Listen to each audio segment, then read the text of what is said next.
أعوذ بالله من الشيطان الرجيم. بسم الله الرحمن الرحيم. واعبدوا الله ولا تشركوا به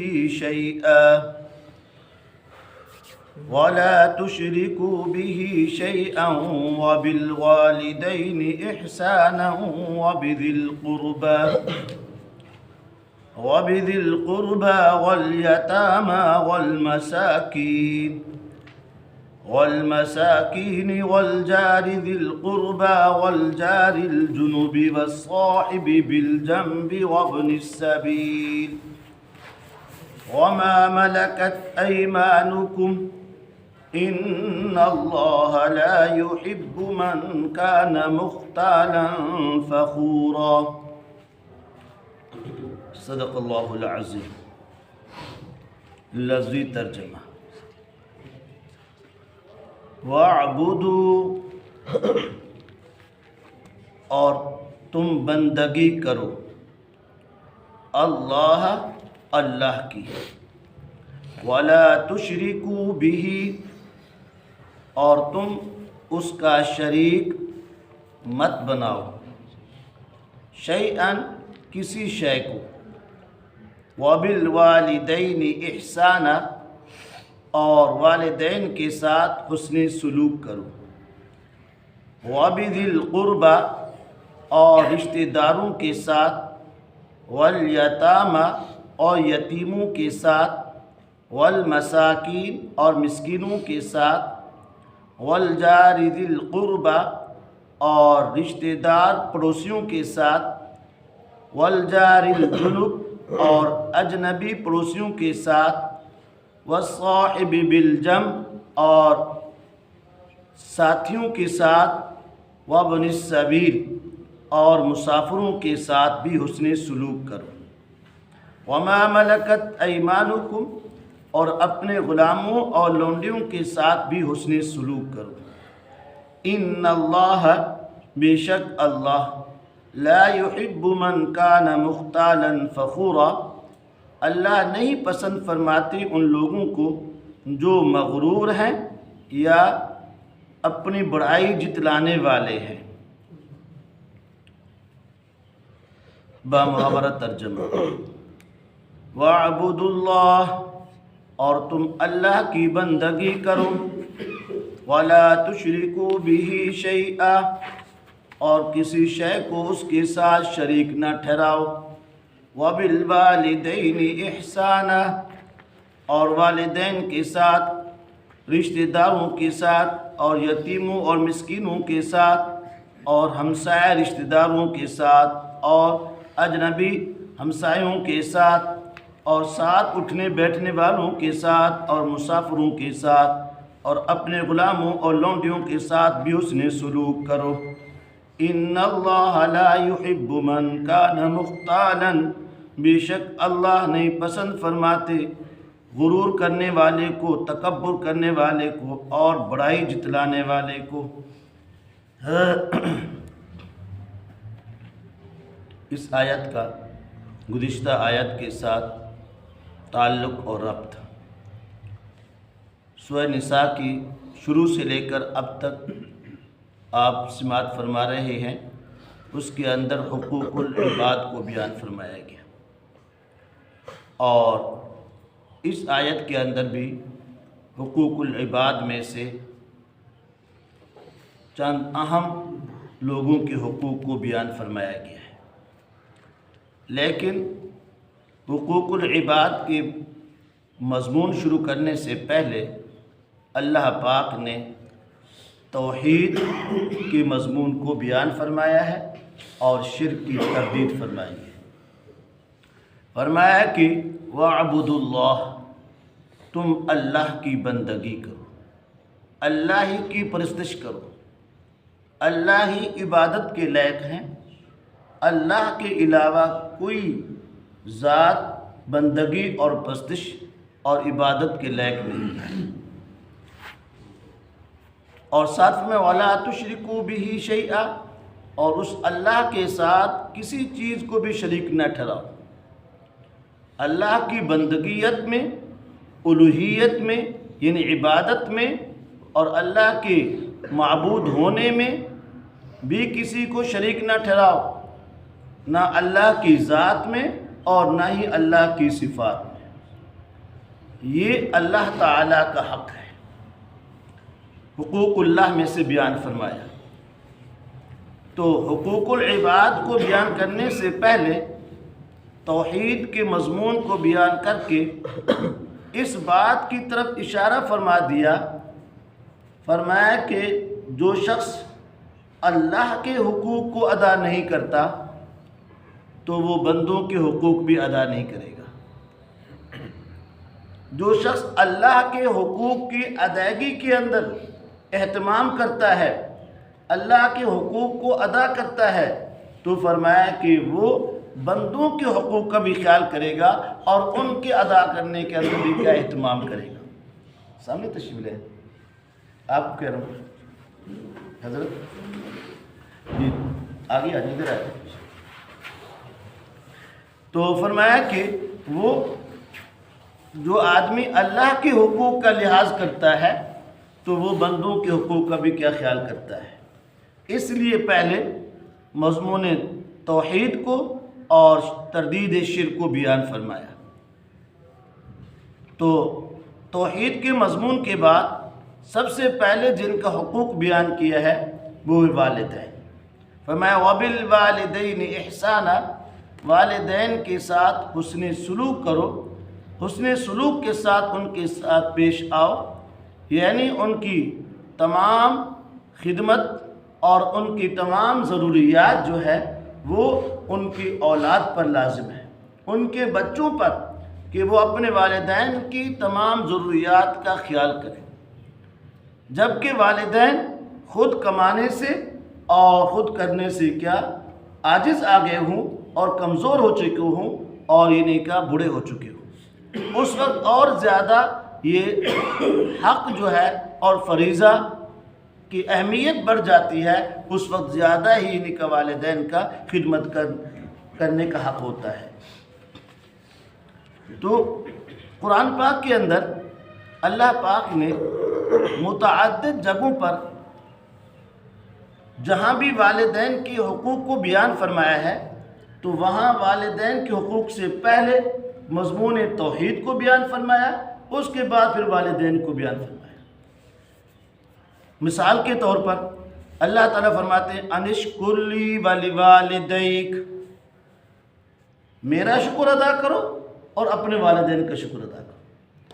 ایک آیت فرمایا کہ وَقَضَىٰ رَبُّكَ أَلَّا تَعْبُدُوا إِلَّا إِيَّاهُ وَبِالْوَالِدَيْنِ إِحْسَانًا، کہ اللہ نے حکم دیا، آپ کے پروردگار نے حکم دیا ہے کہ تم اللہ کے ساتھ کسی کو شریک نہ ٹھہراؤ، اللہ کے سوا کسی کی عبادت نہ کرو، اور پھر فرمایا اپنے والدین کے ساتھ حسن سلوک کرو۔ اور اسی طریقے سے اور بھی متعدد جگہوں کے اندر اللہ پاک نے بیان فرمایا ہے، اور ذخیرہ احادیث کے اندر بھی اللہ پاک نے والدین کی رضا کے اندر اپنی رضا کو بیان فرمایا، یعنی اپنی رضا والدین کی رضا کے اندر اور اپنی ناراضگی والدین کی ناراضگی کے اندر۔ حدیث پاک کے اندر آتا ہے رضا الرب فی رضا الوالدین، سخت الرب فی سخت الوالدین، کہ رب کی رضامندی والدین کی رضامندی کے اندر ہے اور رب کی نے فرمایا کہ ناراضگی والدین کی ناراضگی کے اندر ہے۔ یعنی سمجھ لو جس کے والدین اس کی یعنی کہ اس سے ناراض ہیں، سمجھو اس کا رب ان سے کیا ناراض ہے۔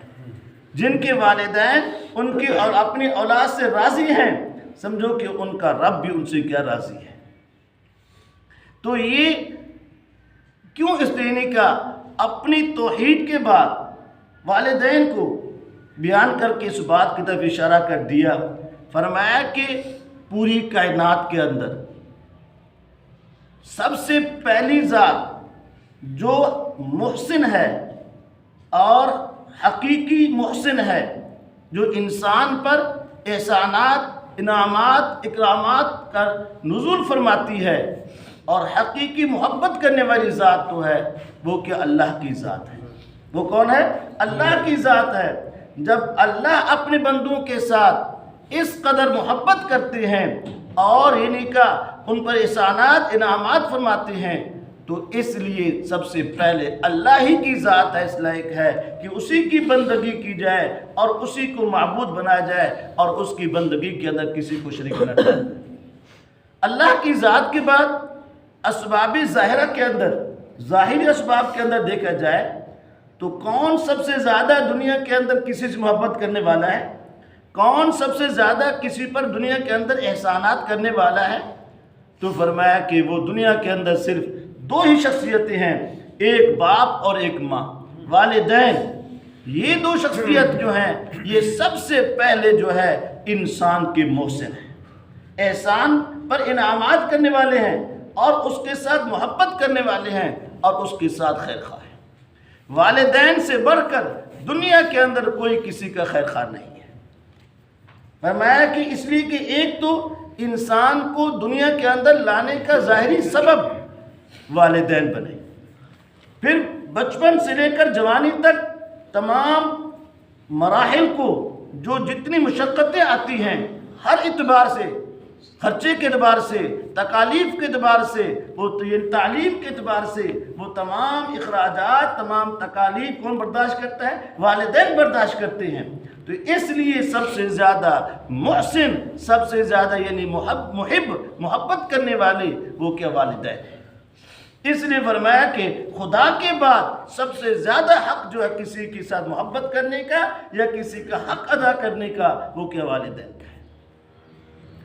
واقعات بہت ہیں، وقت مختصر ہے، اس لیے حدیث پاک کے اندر آتا ہے، فرمایا کہ اگر آپ علیہ السلام سے پوچھا گیا کہ اگر کوئی آدمی اپنی والدہ کو کندھے پر اٹھا کے بیت اللہ کا حج بھی کرائے تو کیا اس کے حق ادا ہو جائے گا؟ فرمایا کہ وہ تو ایک رات کا بھی حق ادا نہیں ہوگا۔ حدیث پاک کے اندر آتا ہے، فرمایا کہ جو شخص اپنے والدین کے ساتھ محبت کرتا ہو، والدین کی خدمت کرتا ہو، والدین اس سے راضی ہوں، پھر وہ محبت بھری نظر اپنے والدین کے چہرے پہ ڈالتا ہے تو اسے ایک حج مقبول کا اجر و ثواب ملتا ہے۔ صحابی نے عرض کیا رسول اللہ صلی اللہ علیہ وسلم، اگر کوئی آدمی ایک دن کے اندر اپنے والدین کے چہرے پر 100 مرتبہ نظر ڈالے تو رسول پاک صلی اللہ علیہ وسلم میں کہ اللہ کی رحمت بڑی وسیع ہے، اللہ کے خزانے میں کمی، وَلِلَّهِ خَزَائِنُ السَّمَاوَاتِ وَالْأَرْضِ، تو فرمایا کہ اللہ اسے 100 حج کا جو ثواب عطا فرمائے۔ اور حج بھی وہ جو مقبول، حج مقبول کیا ہوتا ہے؟ فرمایا کہ جس کا حج مقبول ہو جاتا ہے وہ گناہوں سے ایسے پاک صاف ہو جاتا ہے جیسا کہ بچہ بھی ماں کے پیٹ سے پیدا ہوتا ہے۔ جب ماں کے پیٹ سے بچہ پیدا ہوتا ہے اس کے ذمہ کے گناہ ہوتا ہے؟ نہیں ہوتا، پاک صاف ہوتا ہے۔ تو حج مقبول سے بھی انسان گناہوں سے ایسے کیا پاک صاف ہو جاتا ہے۔ تو یہ اجر و ثواب ملتا ہے کس پر؟ والدین کی نظر پر محبت بھری نظر ڈالنے سے۔ تو خدمت کرنے سے کیا کچھ ملے گا؟ فرمایا کہ جو شخص یہ چاہے کہ دنیا کے اندر میرے رزق کے اندر بھی برکت ہو، میری عمر کے اندر بھی برکت ہو، تو فرمایا کہ وہ ایک کیا؟ والدین کی خدمت کرے، دوسرا صلہ رحمی کرے۔ صلہ رحمی اپنے رشتہ داروں کے ساتھ، اپنے پڑوسیوں کے ساتھ کیا صلہ رحمی کرے۔ تو بہرحال عرض یہ کر رہا تھا کہ توحید کے بعد اللہ پاک نے سب سے پہلا حق کس کا بیان پہ ہے؟ فرمایا وَبِالْوَالِدَيْنِ إِحْسَانًا، والدین کے ساتھ حسن سلوک کرو۔ دوسرے نمبر پہ وَبِذِي الْقُرْبَى، اور رشتہ داروں کے ساتھ، جو رشتہ دار ہیں، بھائی ہیں یا اسی طرح بہنیں ہیں، کزن ہیں، چچا ہے، تایا ہے، تو ماموں ہیں، جتنے رشتہ دار ہیں، تو فرمایا کہ ان تمام کے ساتھ انسان کیا کرے؟ حسن سلوک کرے۔ اور حسن سلوک یعنی ان کی خیر خواہی سوچے، ان کے بارے میں کبھی برائی نہ سوچے، اور ان کی ہر تکلیف کے اندر، ان کے ہر دکھ کے اندر شریک ہو۔ اس جتنی اللہ نے قوت طاقت دی ہے اس کو انہی کا دور کرنے کے اندر کیا کرے؟ کوشش کرے۔ فرمایا کہ ایک آدمی جو ہے وہ عام لوگوں پر صدقہ خیرات کرتا ہے تو اسے صرف ایک صدقے کا جو ثواب ملتا ہے. اگر آدمی اپنے رشتہ داروں پر صدقہ خیرات کرتا ہے، اپنے رشتہ داروں کو دیتا ہے، تو فرمایا اسے 2 اجر و ثواب ملے گے. ایک صدقے کا اجر و ثواب ملے گا اور دوسرا صلہ رحمی کرنے کا اجر و ثواب ملے گا. تو اس لیے میرے دوستو تیسرے نمبر پر فرمایا وَبِذِي الْقُرْبَى اور رشتہ داروں کے ساتھ. اور چوتھے نمبر پر فرمایا کہ وَالْيَتَامَى اور یتیموں کے ساتھ. میں نے یتیم کی تشریح پہلے کر چکا ہوں. وَالْمَسَاكِينَ اور مسکینوں کے ساتھ، محتاجوں کے ساتھ، بے سہارا لوگوں کے ساتھ. اور فرمایا کہ وَالْجَارِ ذِي الْقُرْبَى پڑوسی رشتہ دار کے ساتھ. ایک رشتہ دار ہے دور رہتے ہیں ان کا بھی حق ہے، لیکن جو رشتہ دار قریب رہتے ہیں، پڑوسی رشتہ دار بھی ہیں پڑوسی بھی ہیں، ان کا حق زیادہ ہے. فرمایا ان کے ساتھ کیا صلہ رحمی کرے اور ان کے حقوق کیا ادا کرے. اور وَالْجَارِ الْجُنُبِ فرمایا کہ جنوب کا معنی ہے یعنی کیا ویسے پہلو. مراد اس لیے ہے کہ پہلے آیت الجار ذی القربہ رشتہ دار پڑوسی، اب اس کا معنی کیا کہ اجنبی پڑوسی. پڑوسی تو ہے لیکن وہ رشتہ دار نہیں ہے، تب بھی اس کا پڑوسی ہونے کی وجہ سے کیا حق ہے اس کے ساتھ بھی کیا کہ اس نے سلوک کرے. وَالْجَارِ الْجُنُبِ اور فرمایا کہ وَالصَّاحِبِ بِالْجَنْبِ اس کی تشریح کے اندر وَالْجَارِ الْجُنُبِ کی تشریح کے اندر مفسرین نے 3 قول نقل کیے ہیں. ایک قول یہ نقل کیا ہے کہ اجنبی پڑوسی. ایک اس کی تفسیر یہ کی ہے کہ یعنی کہ اپنے گھر سے کچھ تھوڑا سا 2-4 گھر دور رہتا ہے یا دوسری گلی میں رہتا ہے، محلہ ایک ہے، تھوڑا سا دور رہتا ہے، وہ مراد ہے. اور بعض نے کہا کہ اس سے مراد جو ہے وَالْجَارِ الْجُنُبِ سے مراد پڑوسی. پہلے جو تھا وَالْجَارِ ذِي الْقُرْبَى سے مراد پڑوسی مسلم ہے، مسلمان پڑوسی. اور اس سے وَالْجَارِ الْجُنُبِ سے مراد پڑوسی غیر مسلم. اگر غیر مسلم بھی پڑوسی ہے فرمایا اس کے ساتھ بھی کیا کرو تم حسن سلوک کرو اور ان کے بھی حقوق ادا کرو. اور وَالصَّاحِبِ بِالْجَنْبِ فرمایا کہ ساتھی، ساتھ اٹھنے بیٹھنے والا. اس لیے یہاں ترجمہ کیا پاس اٹھنے بیٹھنے والا. اب پاس اٹھنے بیٹھنے والا عام ہے، چاہے اس کی مجلس لمبی ہو. مثلا سفر پہ گئے ہیں، ہوائی جہاز آپ سفر کر رہے ہیں تو کئی گھنٹے آپ کی سیٹ اکٹھے بیٹھے ہیں. ریل پہ سفر کر رہے ہیں بالکل سیٹ ایک ہے، یا بس کے اندر کئی گھنٹوں کا سفر ہے اور آپ ساتھ بیٹھے ہیں، تو فرمایا ہر ایک دوسرے کا کیا ساتھی ہے اور ایک کے دوسرے پر حقوق ہیں، وہ اس کے کیا کرے حقوق ادا کرے. کیا کہ اس کے کسی قول اور فعل سے دوسرے ساتھی کو کوئی تکلیف نہ پہنچے. مثال کے طور پر فرمایا اسی طریقے سے یہ بھی ہے کہ وہ ساتھی جو تھوڑی دیر کے لیے ساتھ بیٹھا ہے، تھوڑی سفر کے لیے آدھے گھنٹے کے لیے ساتھ بیٹھا ہے، یا ویسے اپنے مقام پر آ کر ساتھ بیٹھتا ہے، اس کے بھی کیا حقوق ہیں. تو فرمایا کہ اس کے کسی قول اور فعل سے دوسرے کو تکلیف نہ پہنچے. مثال کے طور پر سفر کے اندر جو ہے ایک آدمی کی سگریٹ پینے کی عادت ہے.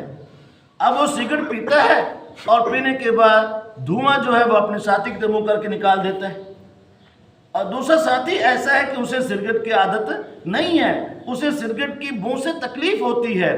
تو فرمایا کہ اگر اس نے پہلے تو بہتری ہے یہ سگریٹ پیے نہیں یہاں تاکہ اسے تکلیف نہ ہو، اگر زیادہ مجبور ہے تو اس کا دھواں دوسری طرف نکالے تاکہ جہاں کے انسان نہیں بیٹھے اس طرف نہ نکالے جس طرف کیا دوسرے ساتھی یا انسان بیٹھے ہوئے، ان کو تکلیف نہ ہو.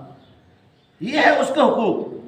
اور اسی طریقے سے فرمایا کہ ریل گاڑی ہے، اس کے اندر ہم نے ہر ایک نے ایک ایک ٹکٹ کٹائی ہے، سرکاری گاڑی ہے، تو ایک سیٹ کے ہم حقدار ہیں. جتنی اپنی سیٹ ہے اسی پر روک سکتے ہیں، اس سے زیادہ ہم نہیں روک سکتے.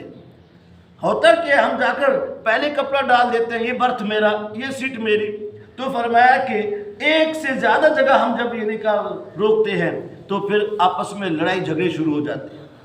اگر اس آیت پر عمل کر لیا جائے تو فرمایا کہ ریل کے تمام لڑائی جھگڑے جو ہیں وہ سارے کے سارے کے ختم ہو جائیں گے۔ تو فرمایا کہ وَالصَّاحِبِ بِالْجَنْبِ وَابْنِ السَّبِيلِ، اور مسافروں کے ساتھ بھی حسن سلوک کرو۔ سفر کے اندر فرمایا کہ اگر کوئی مل جائے یا کوئی مسافر آ جائے تو اس کے بھی کھانے کا اور اس کی رہائش کا کیا انتظام کرنا چاہیے حسب طاقت۔ اور آخر فرمایا کہ وَمَا مَلَكَتْ أَيْمَانُكُمْ، تم اپنے غلاموں اور باندیوں کے ساتھ بھی کیا کرو، حسن سلوک کرو۔ یعنی ایک تو ان کے بھی کھانے پینے اور لباس کا خیال کرو، جیسے تم اپنے کھانے پینے لباس کا، جیسے خود تم اپنے لیے اچھا کھانا پسند کرتے ہو تو انہیں بھی اچھا کھانا دو۔ یہ نہیں ہے کہ وہ تمہارے غلام ہیں اور تم انہیں کیا گھٹیا اور ہلکا کھانا دو۔ دوسرا، ان سے جو کام لینا ہے تو فرمایا وہ کام ان کی طاقت کے مطابق لو، ان کی طاقت سے زیادہ بھاری کام ان کے ذمہ نہ رکھو۔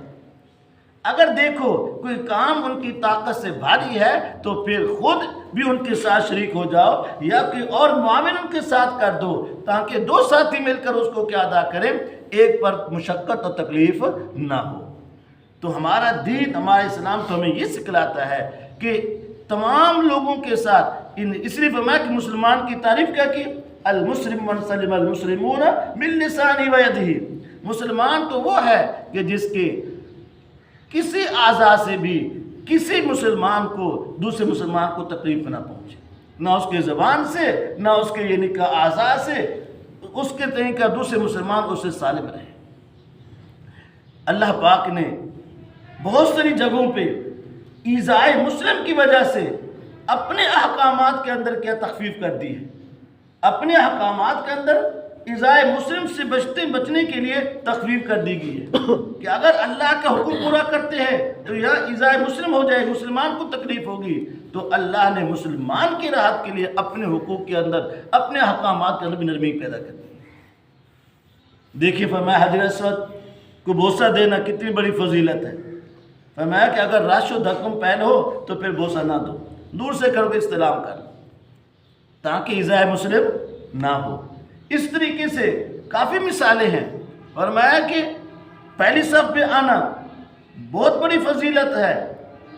اگر تم تھوڑی دیر سے آئے ہو اور آگے صفیں پر ہو گئی ہیں تو فرمایا کہ اب پہلی صف کی فضیلت حاصل کرنے کے لیے دوسرے مسلمانوں کو کندھوں کو مت پھیلاؤ، کیونکہ کندھے پھیلانے سے ان کو تکلیف ہوگی، بلکہ اب وہاں پیچھے بیٹھ جاؤ جہاں تینی کا پیچھے جگہ مل جائے۔ تو ایذائے مسلم کی وجہ سے پیچھے کا بیٹھنے کا حکم دے دیا گیا۔ تو میرے دوستو اس طریقے سے فرمایا کہ ان اللہ، یاد رکھیں اللہ فرماتے ہیں ان اللہ لا يحب من کان مختالا فخورا، اللہ تعالی ہر تکبر کرنے والے کو اور بڑائی جتلانے والے کو پسند نہیں کرتے۔ حقوق بیان تو ہو رہا تھا حقوق العباد کا، اور آخر میں اللہ نے یہ بیان کر دیا۔ وجہ کیا؟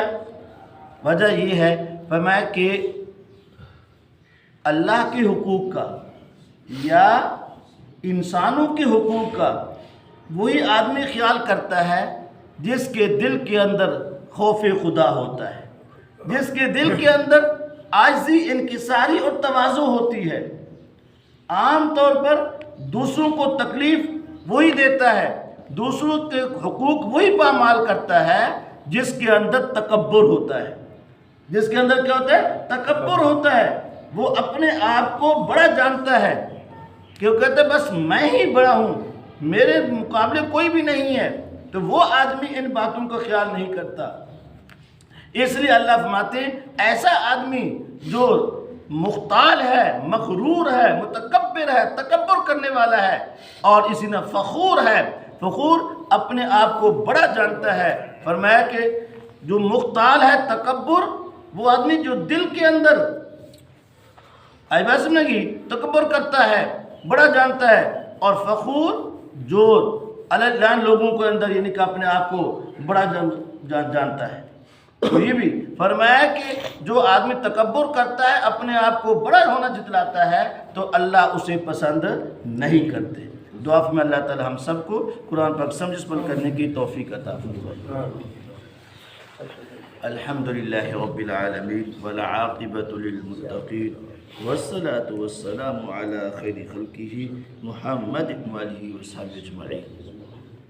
ربنا ظلمنا أنفسنا فإن لم تغفر لنا وترحمنا لنكونن من الخاسرين. ربنا لا تزغ قلوبنا بعد إذ هديتنا وهب لنا من لدنك رحمة إنك أنت الوهاب. اللهم أعنا على ذكرك وشكرك وحسن عبادتك. یا الہ العالمین ہم سب کے صغیر اور کبیرہ ظاہری باطن ہر قسم کے گناہ معاف فرما دے. یا اللہ جو مسلمان پریشان ہیں یا اللہ ان کی پریشانی دور فرما. یا اللہ جو مسلمان بیمار ہیں یا اللہ تمام کو صحت عطا فرما. یا اللہ ترکی اور شام کے اندر جو زلزلہ آیا جتنے مسلمان فوت ہو چکے ہیں تمام کی مغفرت فرما. جو زخمی ہیں اللہ تمام کو صحت عطا فرما. یا اللہ تمام اسلامی ممالک کو یا اللہ ہر قسم کی آفات سے محفوظ فرما. یا الہ العالمین تو ہم پر رحم فرما. یا اللہ ہمارے بد اعمالوں کی یہ سزا ہے. یا اللہ ہمیں اچھے اعمال کرنے کی توفیق عطا فرما. اے اللہ عالم اسلام کی اتفاق کو اتحاد نصیب فرما. حرمین شریفین کی حفاظت فرما. یا اللہ ہمارے وطن عزیز کی بھی حفاظت فرما. یا اللہ اس کو اندرون بڑے قسم کی سازشوں سے محفوظ فرما. یا اللہ اس اسلام کا قلعہ بنا, امن کا گہوارہ بنا, امن کا گہوارہ بنا. اے اللہ یہ جماعت والے ساتھی آئے ہیں یا اللہ ان کے گھر سے نکلنے کو ان کے خرچ کرنے کو قبول فرما. یا اللہ ان کی برکت سے پورے عالم کے اندر دین کا بول بالا فرما. اے اللہ ہمارے اس پورے محلے کو ہدایت نصیب فرما. یا اللہ ہمارے اس پورے محلے کو اپنے گھر میں آنے کی توفیق عطا فرما. یا اللہ پورے محلے کو دین کی خدمت کے لیے یا اللہ کھڑا فرما دے. یا اللہ تو مہربانی فرما دے. صلی اللہ تعالی علی خیر خلقہ محمد و آلہ وصحبہ اجمعین. لا الہ